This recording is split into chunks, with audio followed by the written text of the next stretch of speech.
The decision by Rio Tinto Alcan to call time on its Lynemouth smelter 40 years after it began operations in 1972 may not have come as a surprise to many. But for its 515 staff and the estimated 2,500 employees in its supply chain, the move is nonetheless disastrous. And it is feared that the knock-on effects for the economy in South East Northumberland and the region as a whole could be far-reaching.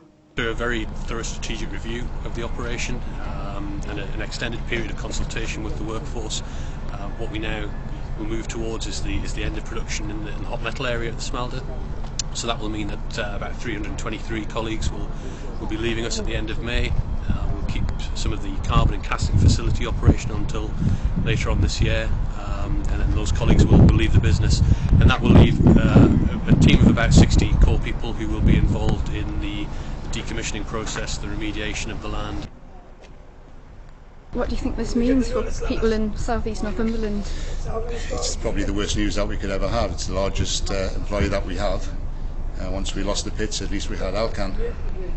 Now we don't have the pits, we don't have Alcan.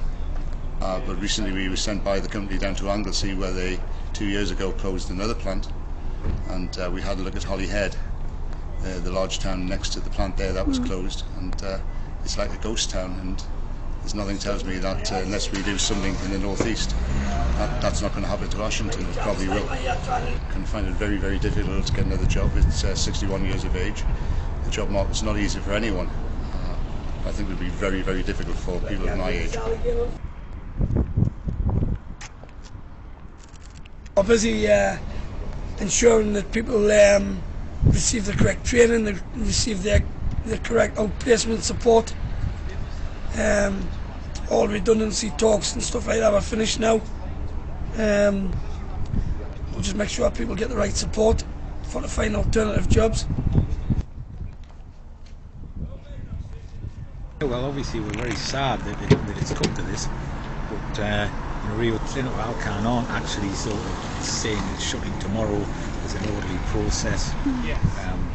The council itself has got a response team in place, and we're just going to work through that process.